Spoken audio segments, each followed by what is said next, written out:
Hi, my name is Whitney, and this is my friend Sebastian, and today we're going to be showing you how to measure heart rate and blood pressure. So first I'm going to be showing you how to measure heart rate.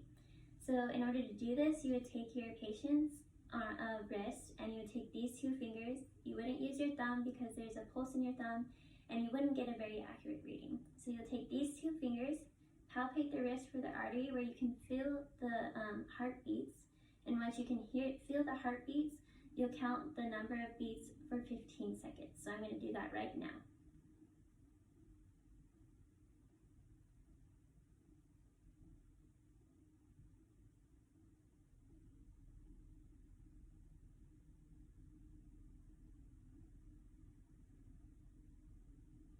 Alright, so I got about 18 beats.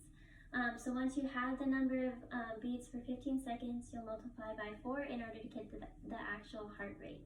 So now I'm going to show you how to measure blood pressure. Usually with blood pressure, you would use a blood pressure cuff and a stethoscope, but I do not have that equipment with me right now, so I'm just going to show you where everything would be placed and how it would be used. So to start off, you would get the blood pressure cuff and place it around the upper part of the arm. On the blood pressure cuff, there's actually an arrow that points out where the brachial artery should be. So you should align the brachial artery, arrow with the brachial artery. And then you would take your stethoscope and you would place it where that arrow is.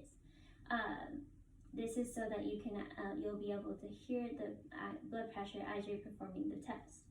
So once you have this all set up, you'll grab the pump and you'll make sure that it's closed all the way, and then you'll pump it up to about 160.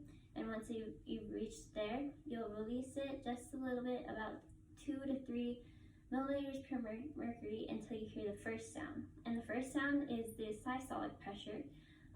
And then once you hear this sound, you'll continue to release it until you hear the very last sound that's very faint until you can hear it. And that'll be the diastolic pressure. So, and then once you hear that sound, you can fully release the air.